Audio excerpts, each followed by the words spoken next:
Yam सुकिहिरो, a man जिसे हम सब एडमायर करते हैं और ब्लैक क्लोवर सीरीज में पसंद भी करते हैं। मेरी तरह ही तुम में से कई लोगों का ये रीजन होगा सीरीज को कंटिन्यू रखने का।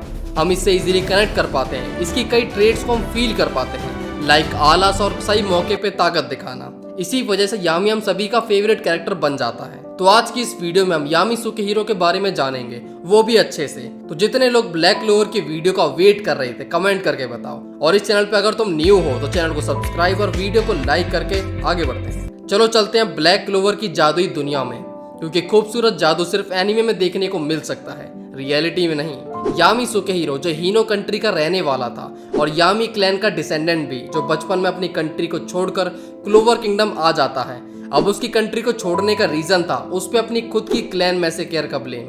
Let's start from beginning. गोशु में सुकिहिरो का जन्म होता है हीनो कंट्री के यामी क्लैन में। यामी क्लैन जो हीनो कंट्री में एक असासिन की फैमिली है जो गोशु को प्रोटेक्ट करते हैं विद र्यूडो क्लैन, और इस क्लैन की हिस्ट्री काफी टफ है, लाइक यामी हिमसेल्फ।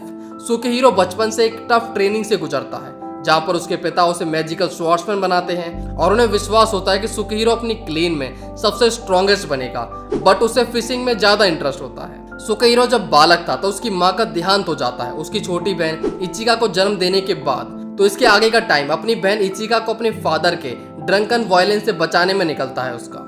सुकिहिरो और इचिका दोनों ही वहाँ के रीजनल लॉर्ड के बेटे ryuya रीडो के अच्छे दोस्त होते हैं। एक रात जब सुकिहिरो 13 साल का था तब उसके पिता उसे बुलाते हैं और बताते हैं अपने क्लैन के इस पीस स्टेट से बहुत ज्यादा परेशान है, और वो सुकिहिरो को क्लैन का सीक्रेट ड्रग किंगोगन ऑफर करते हैं। इसे खाने के बाद उसके अंदर का ब्लड थ्रस्ट बाहर आएगा और वो अपनी फुल पावर को बिना किसी लिमिटेशन के यूज कर पाएगा।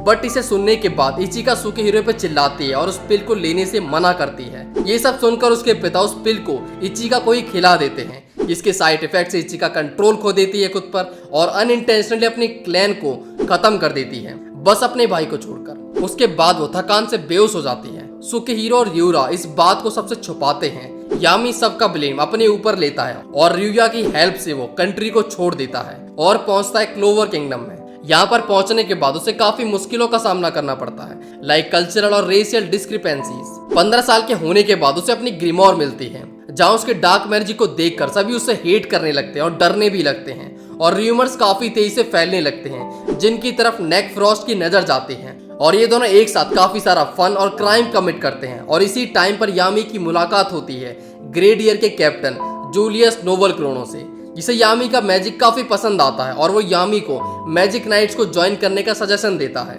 कुछ मंथ बाद यामी मैजिक नाइट एंट्रेंस एग्जाम देता है और जूलियस उसे अपनी स्क्वाड में ग्रेडियर में रिक्रूट करता है। इस स्क्वाड में यामी और मॉर्गन फ्रॉस्ट अच्छे दोस्त बन जाते हैं जो नेक फ्रॉस्ट का यंगर ब्रदर था। बट मॉर्गन की मौत के बाद उसकी ग्रे पर यामी जाता है जहां पर उसे नेक मिलता है, और नेक्स्ट से वो प्रॉमिस करता है कि जब वो अपनी स्क्वाड बनाएगा तो वो नेक्स्ट को वाइस कैप्टन बनाएगा। यहाँ से यामी की गाड़ी काफी रफ्तार पकड़ती है। यामी विच फॉरेस्ट में जाकर विच क्वीन से फाइट करता है और वेनेसा को भी उसके प्रिजन से आजाद करता है।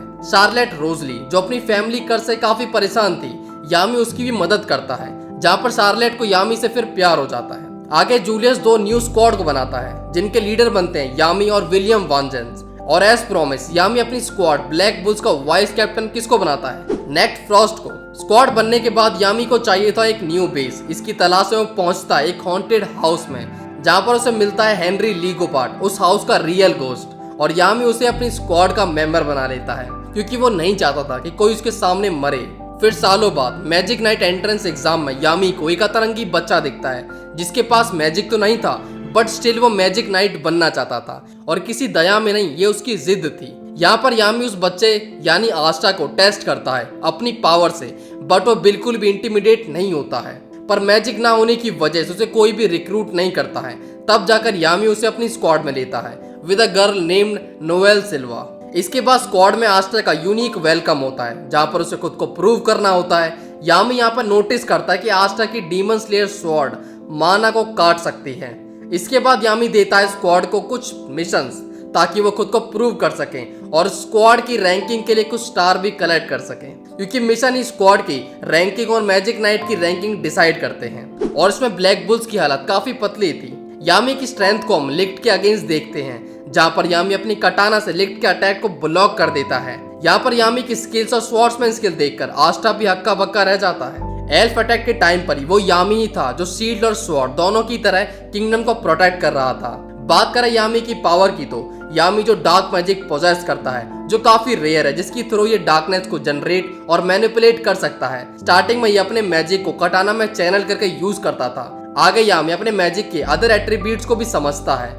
यामी का डार्क मैजिक दूसरे वर्ल्ड को अफेक्ट करता है, जिस वजह से ये एक आर्केन स्टेज मेज बन जाता है। डार्क मैजिक एज रीइंफोर्समेंट भी यूज होता है अपनी फिजिकल एबिलिटीज को एनहेंस करने के लिए।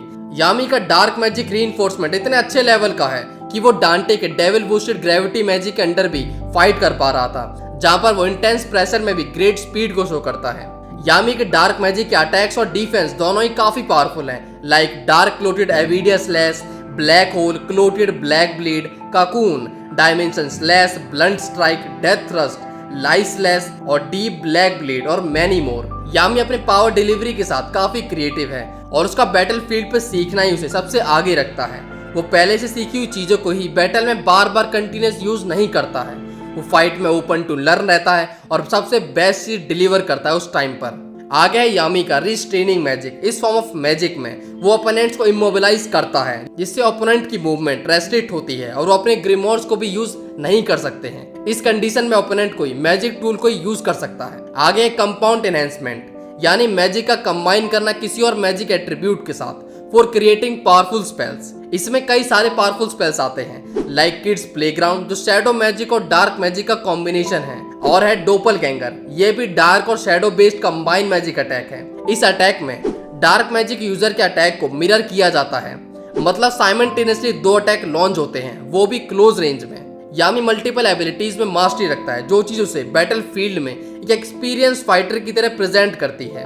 यामी का अपनी एबिलिटी से बिलीव ही किसी भी सिचुएशन में उसे एक राइजिंग सन की तरह बाहर लाता है, फिर चाहे सिचुएशन कितनी ही इंटेंस क्यों ना हो उसके सामने। ये एबिलिटीज जैसे कि master swordsman, enhance speed, strength and reflex, immense durability and magic power, की एंड मॉडिफाइड बॉडी स्ट्रक्चर। यामी ने सीरीज में हर एक इंटेंस फाइट पे अपना पूरा योगदान दिया है, जहाँ पर हम इसे पहले इतना पावरफुल नहीं समझ पाए थे।